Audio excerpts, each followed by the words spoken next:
Welcome on this beautiful day. I can't believe you're inside. But we appreciate you being here to talk about this wonderful, very funny movie. We have to thank Adam for being here because he just came in You don't have to thank off the me. plane.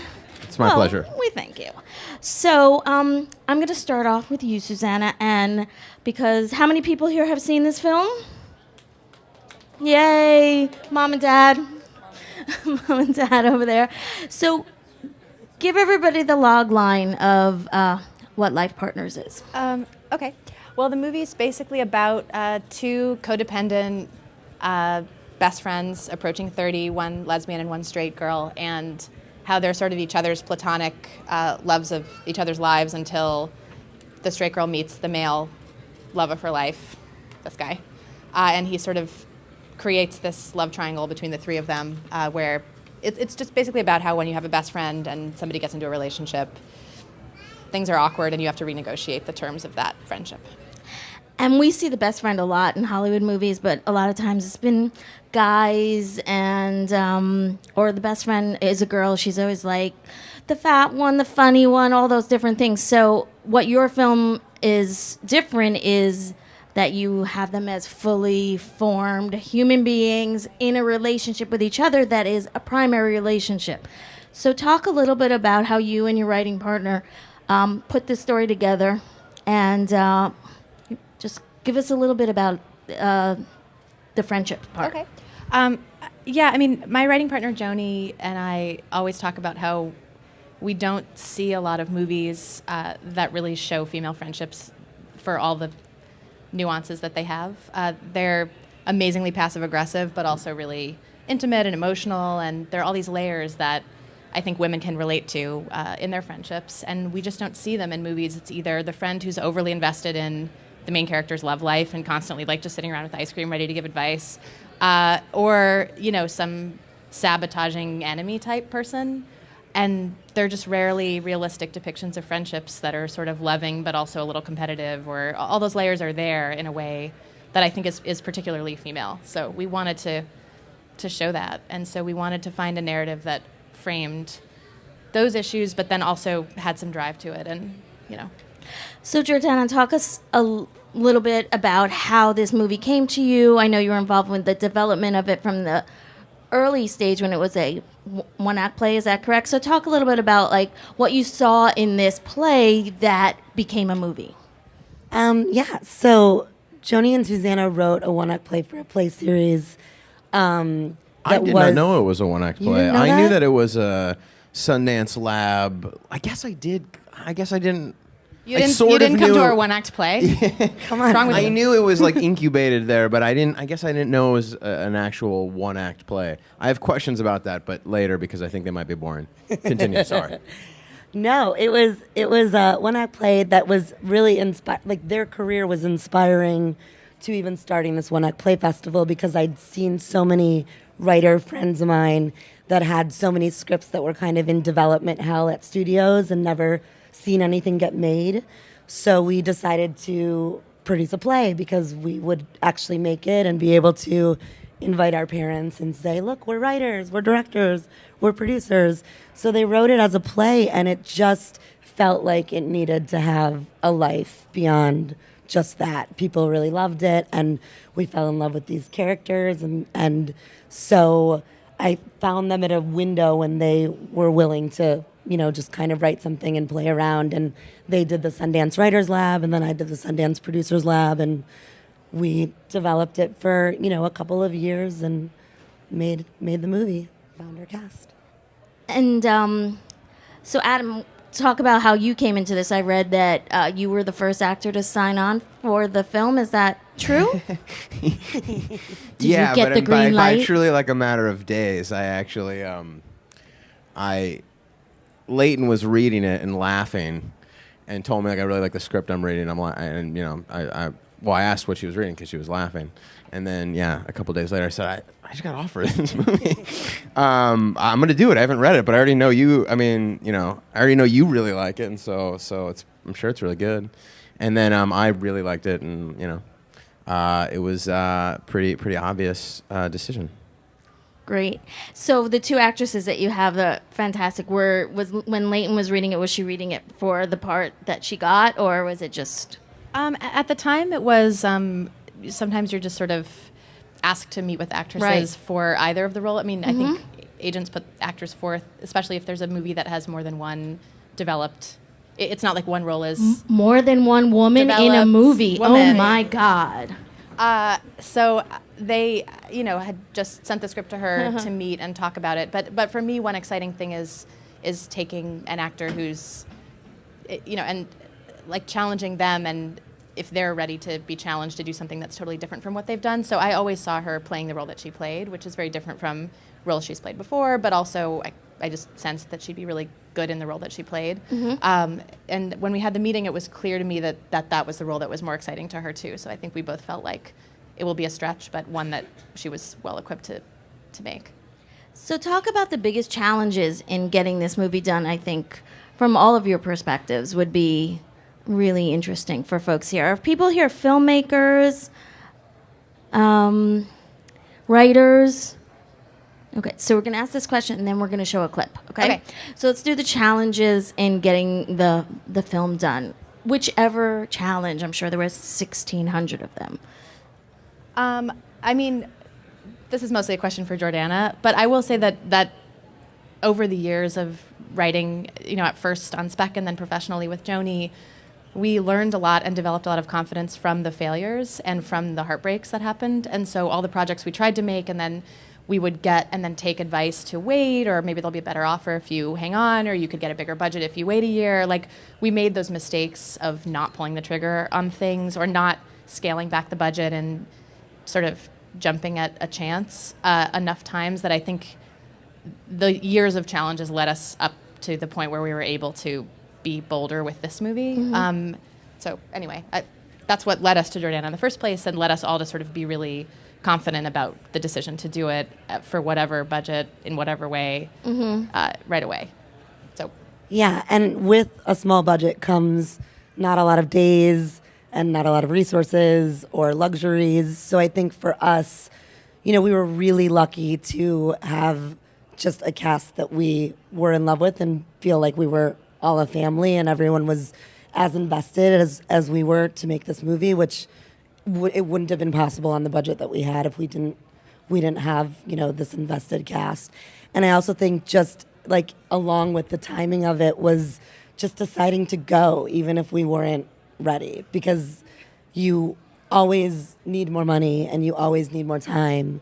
And when you have an opportunity to make a project that you're passionate about, I mean, we were lucky because we just kind of mobilized and went in a tiny window that we had, because they had a TV show and everyone's casting things. So, yeah. And Adam, did you have any challenges in terms of, especially you were the guy coming between two life partners? No, it was really, honestly, yeah, it was just fun for me. I mean, I really loved the part. I thought it was so funny on the page, which is nice and a relief, because sometimes it's really up to you, and I don't always succeed. In fact, probably mostly I don't, but so many comedies, movies particularly more so than television, they ask you to, improv is fun, but if you have to do it, if you have to truly figure out how to make it funny because it's not, that's a challenge I don't like, and it's a lot more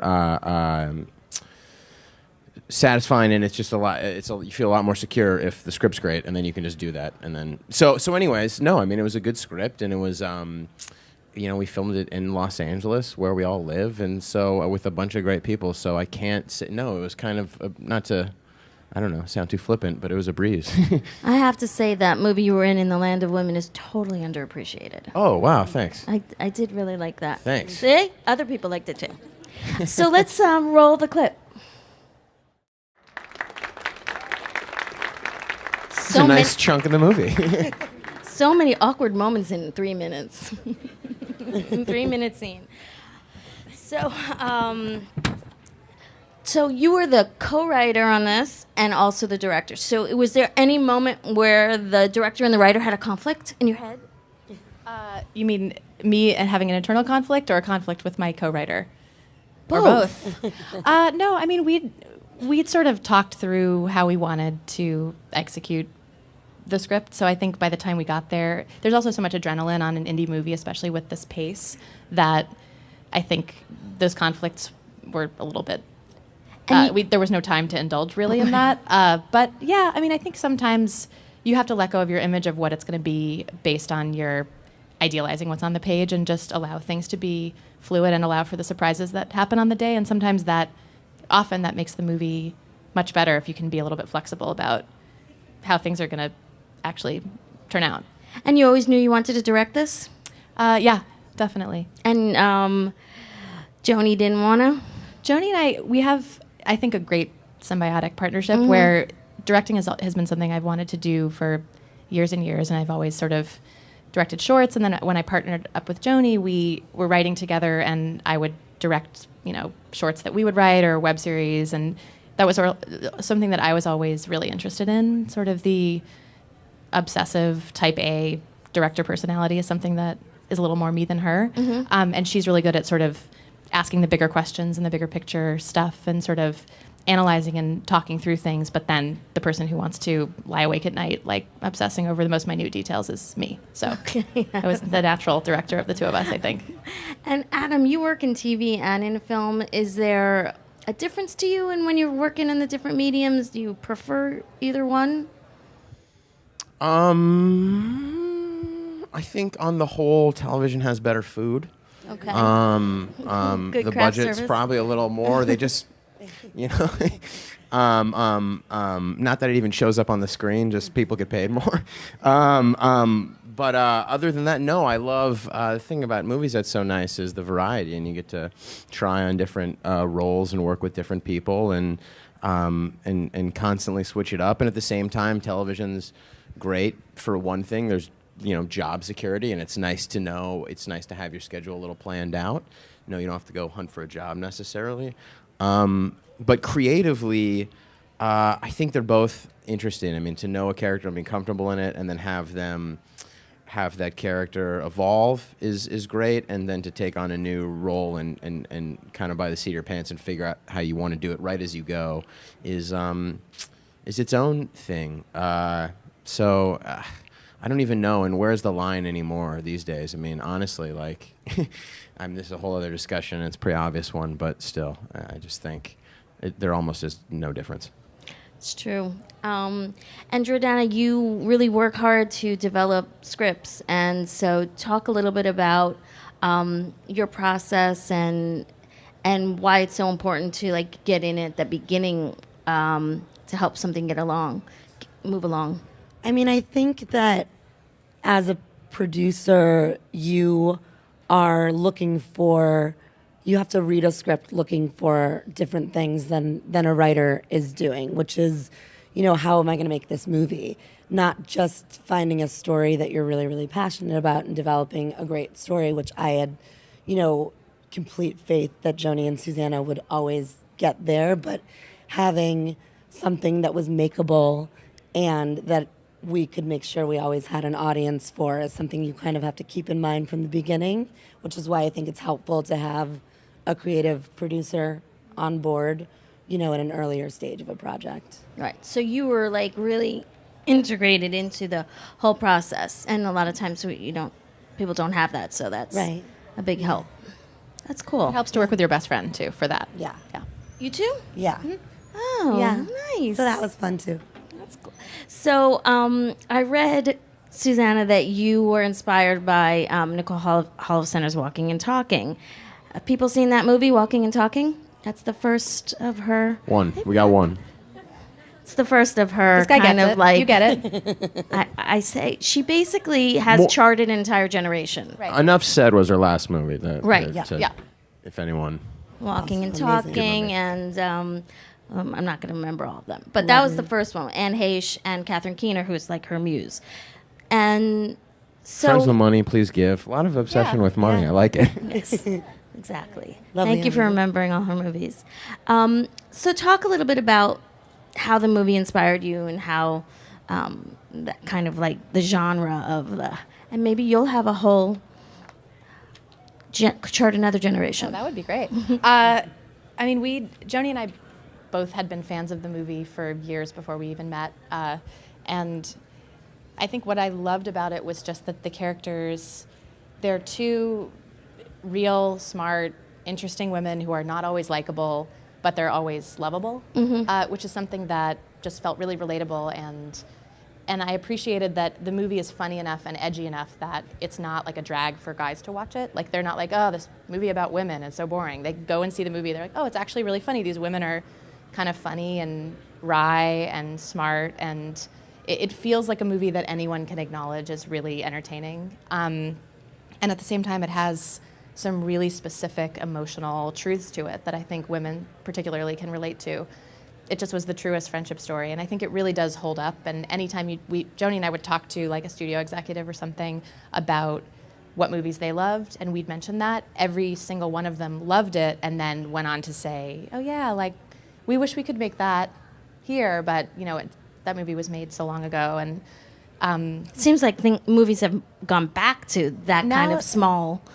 Yeah, I think that actually the irony of studios not making character-driven, relationship-driven movies anymore is that the plus side of that is that they now are relegated to the indie space where, movies are more makeable and cheaper to make than ever before, so people can bring those stories like into reality with a really distinct, clear vision in a way that if they were getting diluted along the studio development road, they wouldn't be that specific by the time they got to the screen. So I think just the fact that we don't even have the opportunity to make even the Hollywood version of this anymore means that we have to make it as an indie, and then we can make it the way we want. Even which is Nancy a good thing. Meyers can't make that anymore. Right, and and I think it's produced an opportunity for better, small, real movies that have a real voice. So Jordana, talk to us a little bit about, and we're going to go to questions of the audience. Talk to us a little bit about what's the next step for this movie. You've had your world premiere last night. People are beating down the doors to buy it. We did. Yeah. So what's the next step? The next step is to find distribution so that we can reach our audience. And there's, many models of distribution that we are open to and thinking about. And, but that's kind of, the festival's been amazing and it's great. But, and we plan on doing others, but we want to find a distribution partner that will get it out into the world. It's got to be a challenge because there's just so many different kinds of options to think about. Is it a day and date? Is it via, all these different things that I'm sure is in everybody's life now. It's just, it's good and bad because you have just so many things to think about. And how do you make your nut back? And do you have, the experiences movies that you're on and all these different kinds of things? I mean, you come in and you act, but I'm sure it's like you want your movie to be seen. Yeah, you do. And it's the nice thing about, video on demand now is, it's nice to have it in a few theaters or a handful or a lot, but in a way that just feels like a prestige kind of thing, and the truth is still by far the majority of people will see it at home unless it's a real event movie, and so it's okay actually. I kind of don't mind it. I feel like probably more people see at least some of the stuff I've done because of it.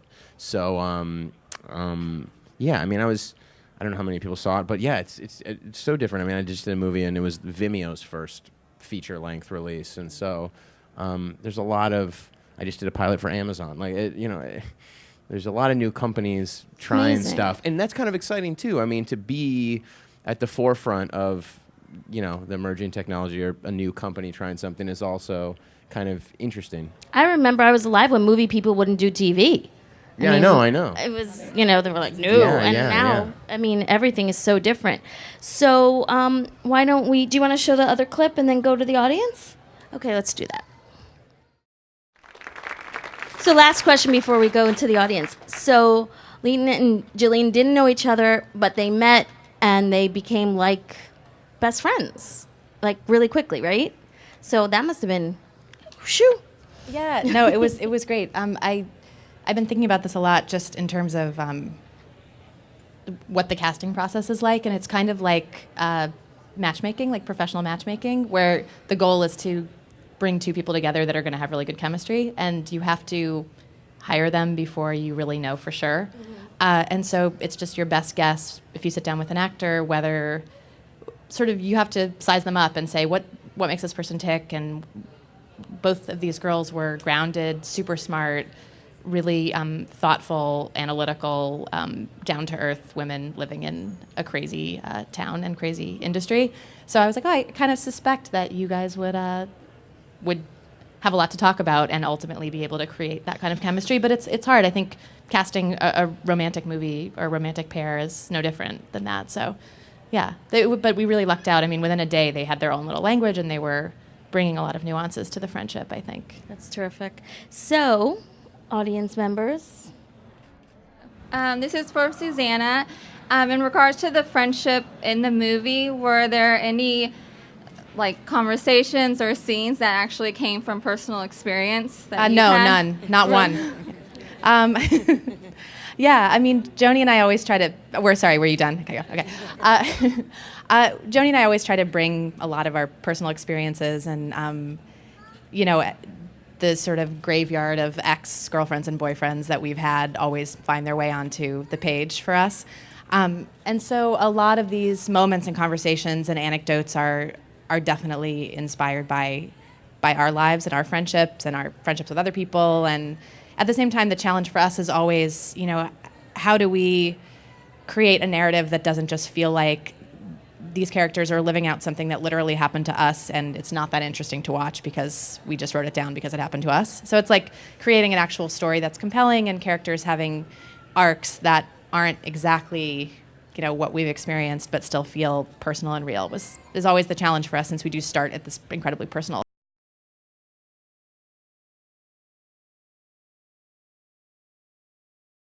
From your life?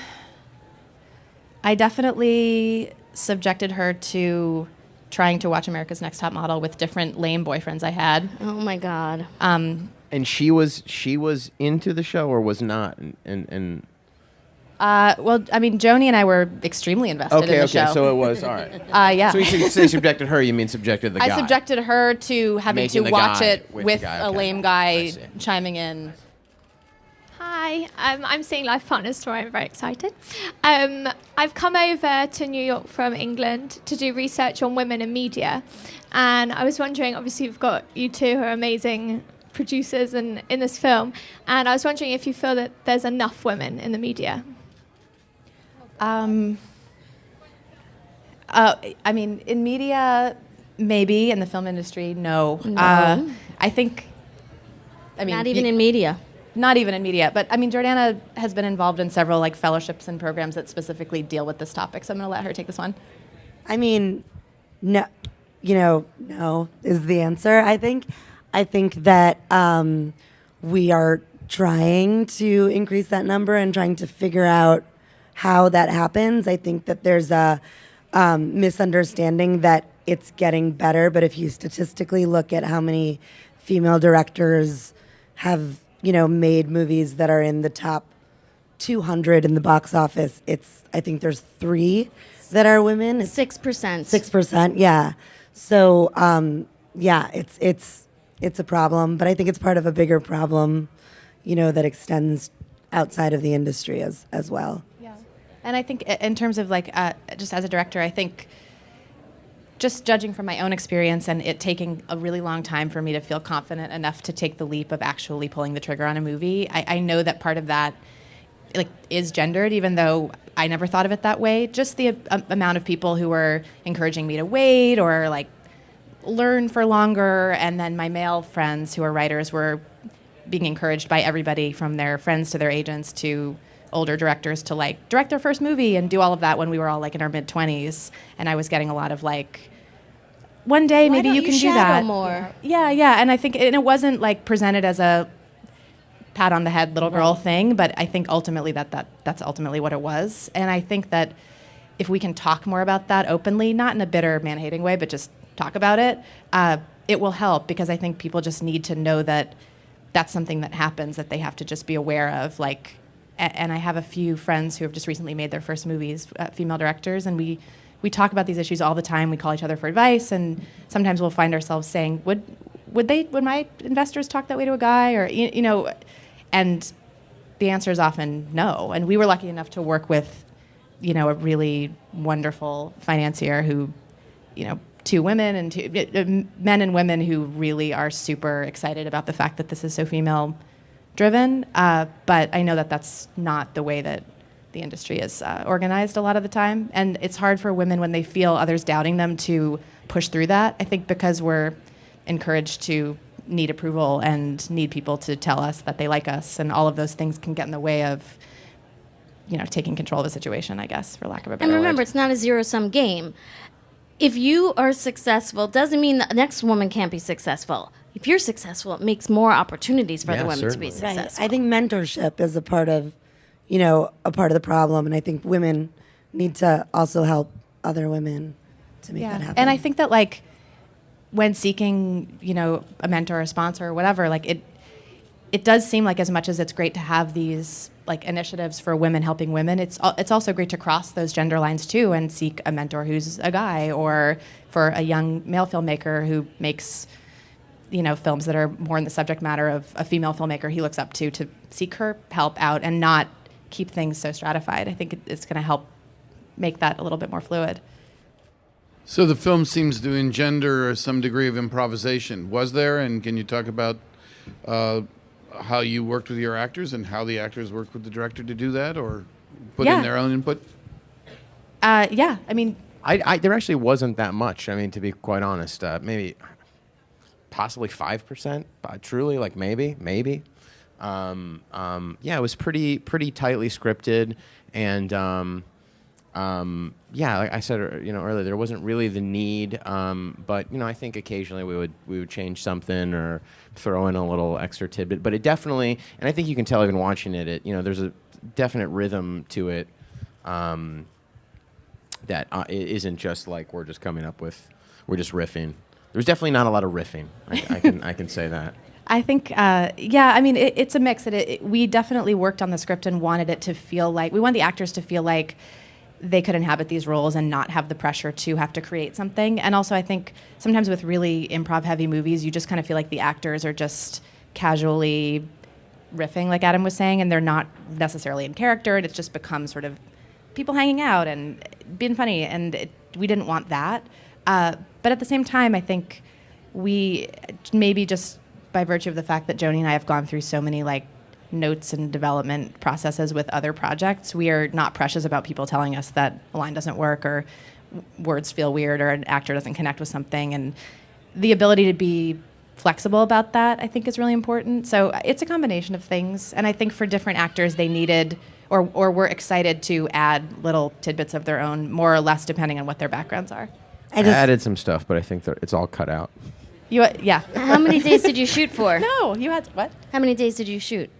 We shot for about 20 days, and then about 20 days. It's tight. Yeah, it was tight. An audience member?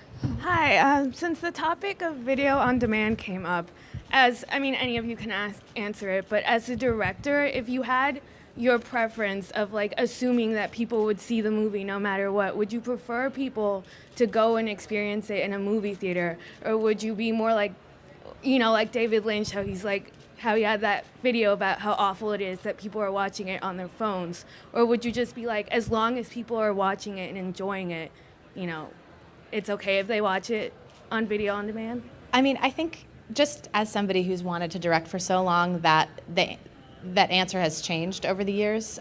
Just because when I started out wanting to do this, I had these dreams of making movies that people could go and see in the theater, and it was, like Adam was saying, that's sort of the way it used to be in a way that now it's not. And I know, for instance, I have a 25-year-old sister living in Arizona in the middle of nowhere, and she's not going to go to an art house cinema and see anything because there isn't one there, and she wouldn't know about this, and but she would download something on iTunes and watch it. At the same time, I do think there's a little bit of a prestige factor to having it in the theater, and that would be great. I just think that whatever gets the movie out there to as many people as possible that might relate to it is really the best scenario for us, and whatever that means. Also, I guess a lot of emotions are communal, but laughter to me, almost more than any of them, is infectious, and it's so audible, and so to share that with an audience, I just think it's contagious, and it's nice to see a comedy in a packed house if you can. Any movie, really, but Yeah. but a comedy which you all can kind of laugh at together is kind of great. Yeah, it would be great. I mean,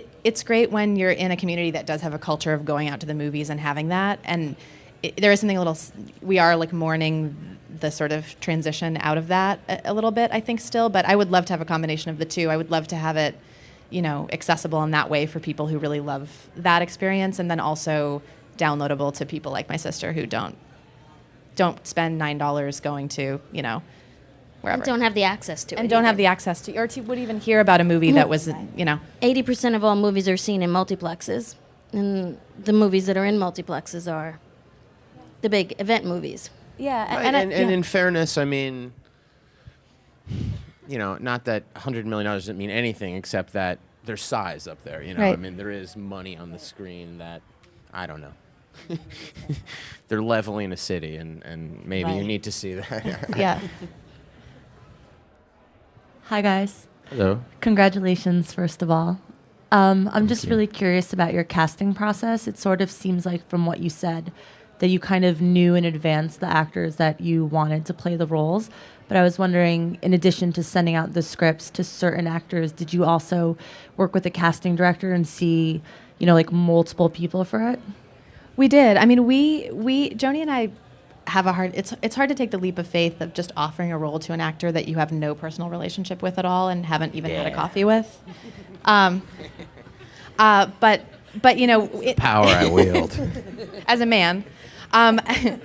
In Adam's case, we actually had, you know, talked about working with him on projects before, although we'd I never was met attached him. to a movie that they wrote years ago. One of the aforementioned heartbreaks that I talked about earlier. That someone else was going to direct. So I didn't meet Unproduced. you guys on it, Right. but I was attached for a while. Yeah, I mean, we had information about him, you know, sort of liking our stuff, and we liked him, and so it felt like that didn't feel like as risky, but especially for the two girls, just, you know, we just wanted to meet both of them, and we met other people in the process of casting too, and we worked with amazing casting directors in that regard. But when you get into sort of casting bigger parts for the lead in a film, and you want to make your investors happy too, you do end up with a shorter list of people who you're meeting with. It's not like a wide, you know, audition process or anything like that.